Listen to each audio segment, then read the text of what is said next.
to show you how to use a pair of dividers to increase your speed and accuracy when you're laying out patterns to drill up a rivet project.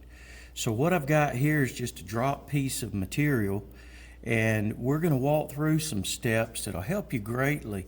Now I'm going to preface all this by saying this works when you're using clad material that comes with this plastic material, this protective boundary.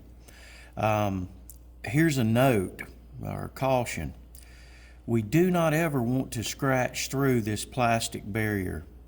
Any of our structural metals we're working with, we want to avoid scratches at all costs, especially clad material, because if you remember from our talk on alloys, clad material is aluminum alloy with two really thin pure aluminum coats that's pressed under tremendous heat and pressure on each side of the alloy, and that clad is there to protect it. So if we scratch it, we're allowing an opportunity for corrosion to set in on our base alloy. But with that in mind, we're going to pretend, in this case, well, we're not pretending. For this thickness of metal, a number 4 rivet would be our rivet of choice.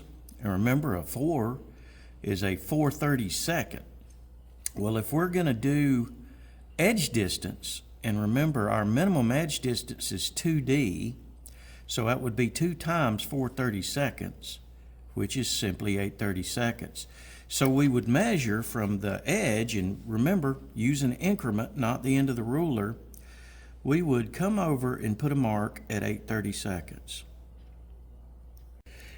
If you're using a non-clad material and it doesn't come with the plastic film, what we would have to do is come to the other end of our workpiece, find our increment, we would mark it, then we would take our ruler and we would have to draw our lines to connect. Obviously, this takes a little time, and the more time you take, the more accurate you are, so accuracy is the key. But imagine a lot of lines across this piece having to intersect. Well, here's what I like to do. Once again, you got to be extremely careful. I will take my dividers, and because this edge is straight, I can open or close them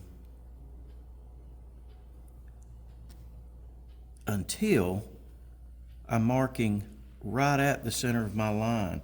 Now, rather than having to measure, mark, line the ruler up, draw the lines, once I've got my measurement established, I can lightly trace around the edges and very quickly and very accurately, in this case, I've laid out my edge distance. All right. Now, once we've established our edge, because I always like to put the fence around the pasture, so to speak, I'm going to fence everything in since edge distance is a critical measurement. Once I've established that, I'll continue to measure and use these dividers. Let's say we're running our minimum pitch, and our minimum pitch rule is 3D. Once again, I'm going to go to an increment. If I'm using 4/32 rivets or number 4 rivets, 3 times 4 would be 12, so I'd simply come over and mark 12. And I apologize for my pen not being that great. Well, I'm going to come out here, reset my dividers. I want to hit to the center of that mark. Now I can put my first row of rivets in by simply lightly, very lightly, I can't emphasize that enough, but very lightly striking a line across the plastic film. If your metal's cut straight, all of your lines will line up accurately, and I can keep repeating this process. In this case, we're going to come out from the edge, or our edge distance line. Once again, I'm going to mark 3D, which would, for a number 4 rivet, 3 times 4 is 12. I'm going to double check my alignment, and look at here. right across the ends. And you can see how this would very quickly locate all the rivets that you would need to put in a project, because each intersecting mark is where we would drill and shoot our rivets. So this is how this simple little tool can increase your speed, it can increase your accuracy, but if you're not careful, it could scratch your metal, and that's unacceptable. So use just light enough pressure to put an imprint in that plastic film. Then we'll come back.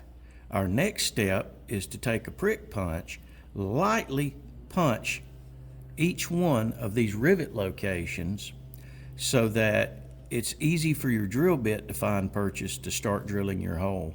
Hopefully these tips will give you something to think about. You can apply them, and it's amazing how fast you can progress with these rivet layouts using some simple tools, a couple of simple procedures.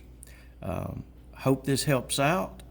As always, I'm glad you're here and glad to be of assistance.